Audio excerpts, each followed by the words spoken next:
Hi everyone, welcome to Franka's Fab Family again. I am Franka and we are having a discussion on parenting. But today's discussion I really want to focus and I want to talk to the people out there who would like to have children. You don't have any children yet, you're not responsible for any child full time yet, but you are eager to have children. One of the things, even though I know I always wanted children, looking back on it now, nearly 20 years ago, I would ask myself this: what are the reasons that I want to have children? And I would have made a list in addition to all the other lists that I had made as it related to my future and my desire to have children. The reason why I'm asking you now, if you don't have any children, what are your reasons that you want to have children?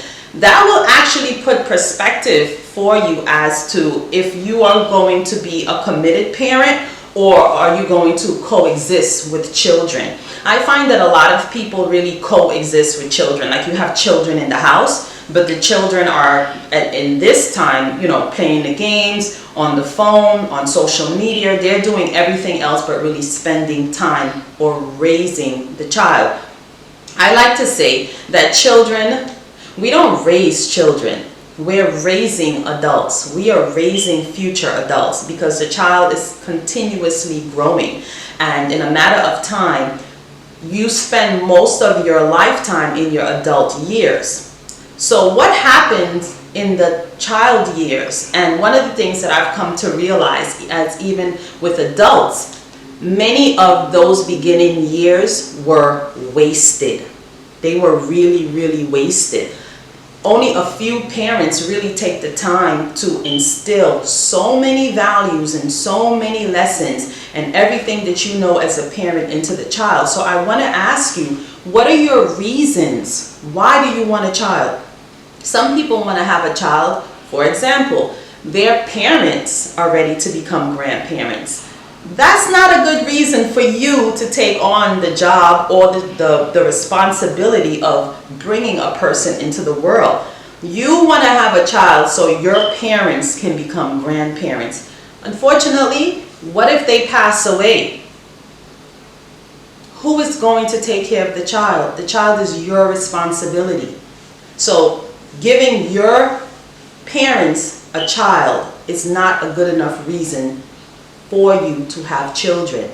Another reason people want to have children is they want to give their wife or husband a child. That's not a good enough reason. I was married for 15 years before I finally got up and left. If I had children just to give my ex-husband children, what would have happened to the care of those children when that union dissolved? And many times they do dissolve, and the divorce rate at this point is at its highest.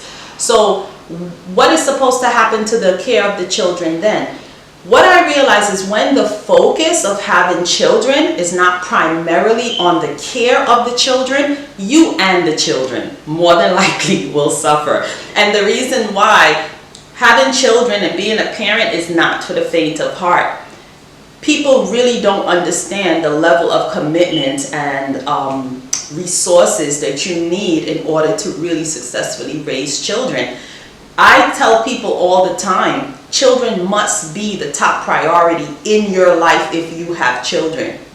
And the reason why I say that is because they are 100% dependent on you. As they get older and as they move up in age and stuff like that, that dependency, decreases a bit. But let's just talk about children between the age of birth to 6. Do you know that children between the ages of birth to 6 actually learn the most? We learn the most that we will ever be able to absorb and take in a short space of time within that 6-year window. When I learned that, Jordan and the rest of my children got it as well, but when I learned that, that's when I was pregnant with Jordan. And I pumped so much effort and time into him. He literally was getting 5 storybooks every single night, every night up until he was 5. That's when Luke was born, so I couldn't really do both.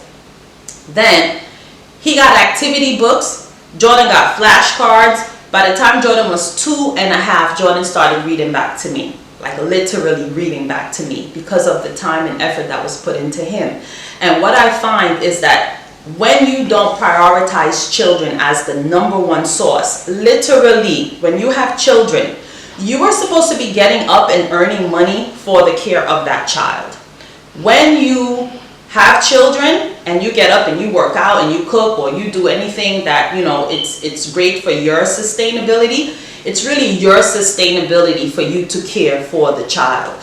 And what I have come to realize that because so many people have not prioritized children are not number one in many, many homes. They are a living, breathing organism in a lot of people's homes, but they're not number one. And I think that's the reason for so many of our dysfunctions that we are seeing in the world today. And I just want to ask you, if you don't have any children, why and what are some of the reasons that you want them for? My definition, and to be honest, I think everyone who wants children, the reason that you should really want children is because you want to take on the responsibility for at least 18 years of your life to be fully 100% committed to investing positively in the development, maintenance, and sustainability of a future adult. Let's hear that again. You should want children if you are committed for the next 18 years minimum, that's the least, the next 18 years of your life to be 100% devoted and committed to positively developing, maintaining, sustaining a future adult. That's exactly what we're doing.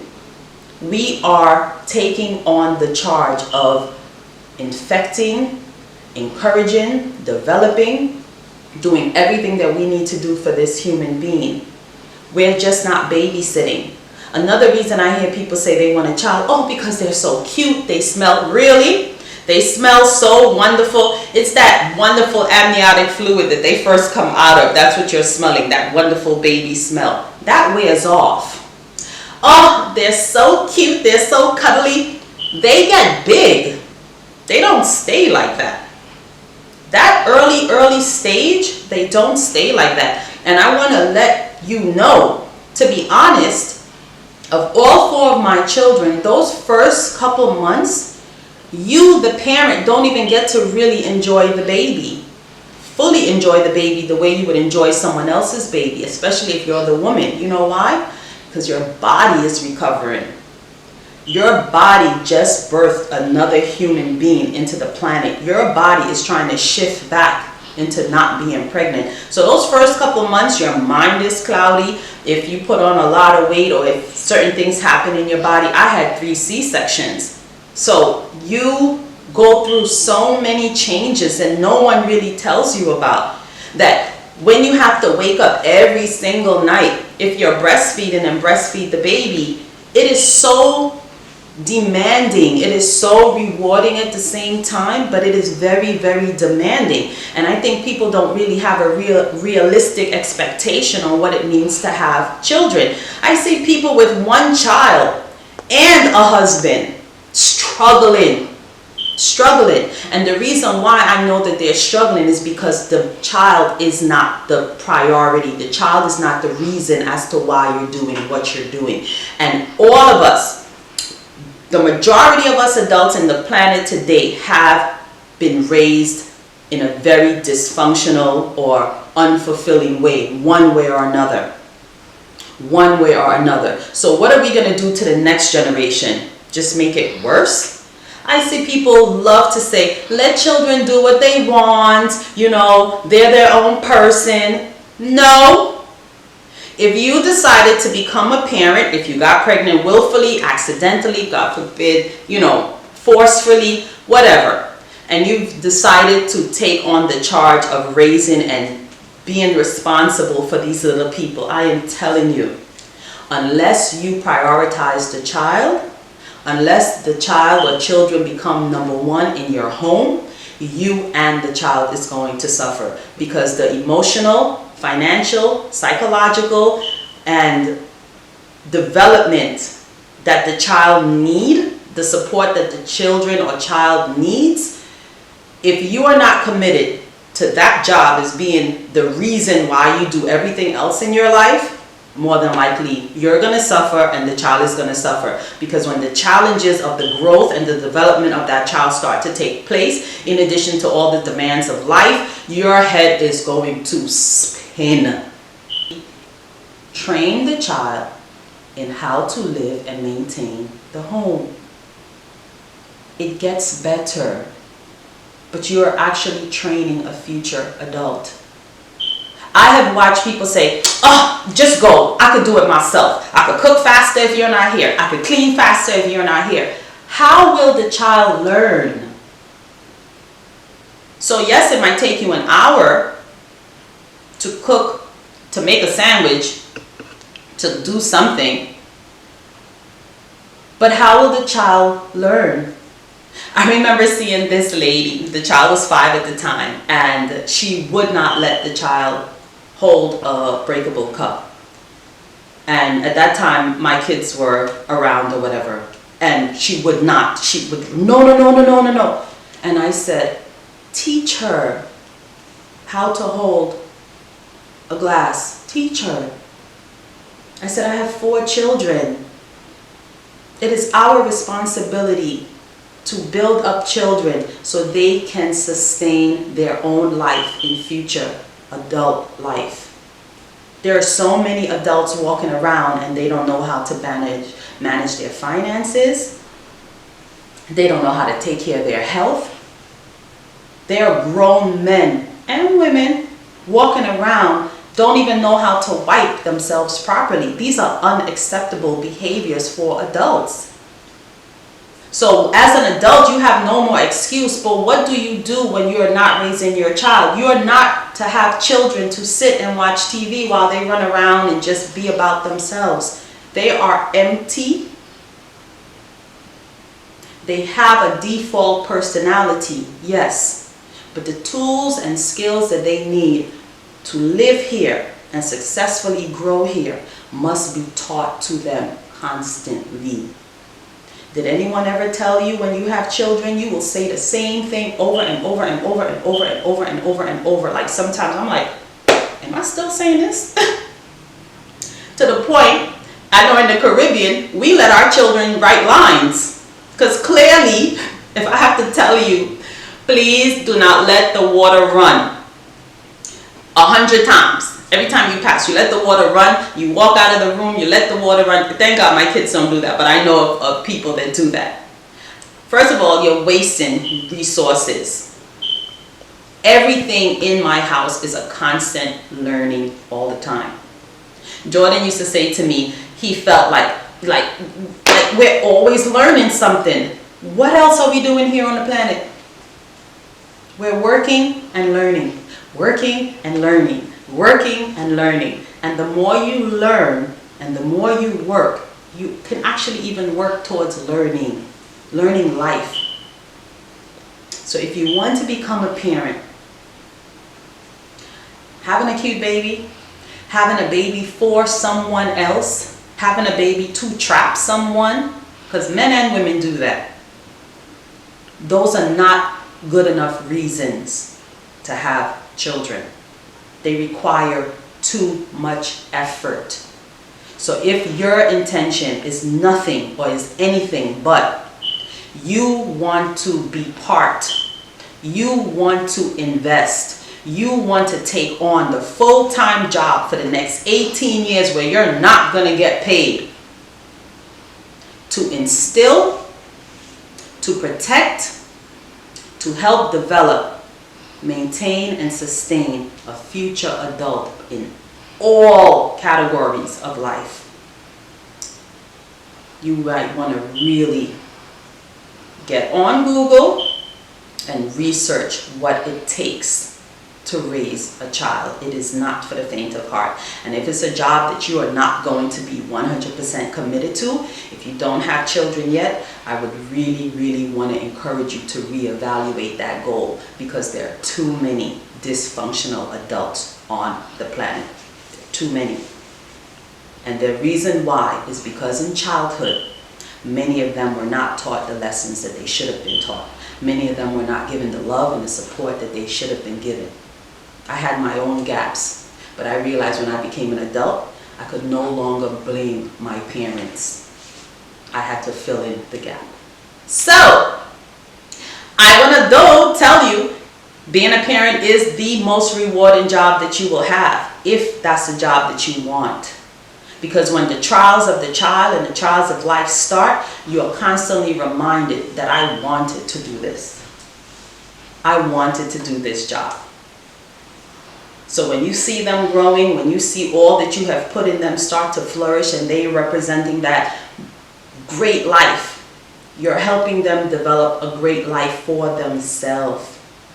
It's very, very rewarding to see all the fruits of your labor start to blossom and blossom beautifully. And the only reason why I'm up here now is because I know for sure I have seen, and I'm seeing on a daily basis, all the fruits of my labor in all of the children. My twins just turned 10, and it's like, now I'm skating. I know what to do when they're sick. I know what to do when they're having an emotional breakdown. I know what to do when they are having a problem. And if anything comes up that I don't know, I get my butt and I go and read and find out what. There's too much research and statistics out there that you can actually fix your life and help your children. Being a parent is the most wonderful thing, wonderful job. Is the most rewarding thing that I have ever done. And I'm glad that I made the decision. And I want you, if you really, really want to have children, to never give up. But it's not for the faint of heart. It's not. If that marriage breaks up, if those parents no longer want to help you or they pass away, if you have no family support and it's just you and one or more children, what are you going to do when the demands of life, and they will come, set in? Are you going to abuse the child? Are you going to neglect the child? Or are you going to just go off? I really want to just say to you, do the research. Ask yourself the question, what are the reasons that I would like to have a child? And just holding a cute baby to hug and kiss is definitely not good enough. It's not good enough. So, I am Franka Potter. Tomorrow show the children. The twins are actually cooking dinner. So, tune in. All of the skills that I have in me, I have decided that they are going to learn every last one of them. That is my responsibility as a parent. So, I want to encourage you. There's no other job that I love more than being a parent. I look forward to seeing my children all the time. It's not always easy, so don't get me wrong. It's not always easy. But if your intention and the reason why you want the child is for the child's development, as a parent, you're here to support the child's development. All of your action is guided towards that. All of your behavior, when all the challenges of life come, you decide, how am I going to fix this? Because I know if this child continues to do certain things, they are more than likely going to suffer in adult life. How do we know? We have a bunch of adults walking around suffering, so we know. I think it's actually comical at the same time. It's sad and it's comical. It's so absurd that we as the adults in the planet are not taking on the responsibility to fix a lot of these issues that we see. So, parenting is definitely one of the subject areas that we are going to work on as adults. We need some help. I see it happening too many times. So I want to thank you. I am Franka Potter. I hope you enjoy the rest of your day. I hope you do something good for yourself. And if you really, really want to have a child, please research on parenting.